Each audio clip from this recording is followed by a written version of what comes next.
la IBISI vamos a participar en la cumbre de los pueblos por la justicia social y ambiental. Son cuestiones que están unidas y lo que queríamos aprovechar en este momento es para denunciar la hipocresía de nuestros gobernantes, que van a ir a la cumbre oficial de Río a vender su economía verde, cuando realmente lo que están haciendo va totalmente en contra de la justicia social y ambiental. Muchas veces hemos hablado en materia de justicia social, de las políticas que se aplican aquí por quienes nos gobiernan, la política fiscal, los recortes presupuestarios, recortes en sanidad, en educación, en vivienda, en servicios sociales, en prestaciones sociales. Esa es la política que están aplicando por quienes gobiernan aquí. Y eso es totalmente en contra de la justicia social. Y también ocurre lo mismo en el caso de la justicia ambiental, que decir, por ejemplo, de proyectos como el tren de alta velocidad, totalmente injustificables, y más en un momento como el actual, en el que pues en otras partes, por ejemplo en Portugal, se ha decidido paralizar ese tipo de proyectos.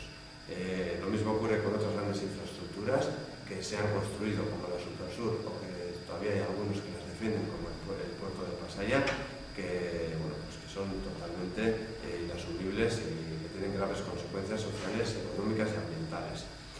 También ocurre lo mismo con la apuesta por las energías sucias y no renovables. Esa es la energía nuclear, la energía basada en el petróleo, en el gas convencional y en el no convencional o fracking,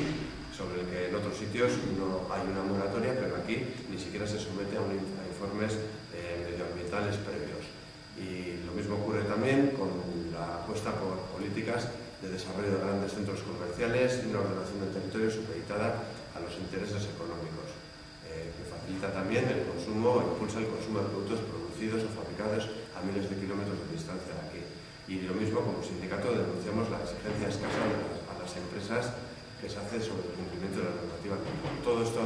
hace que su política es claramente en contra a la justicia ambiental. Y en ese sentido, en la IBISI denunciamos estas políticas, exigimos un cambio de las mismas y nuestro instrumento es la sensibilización y la movilización, y eso es lo que explica el trabajo que vamos a desarrollar en estos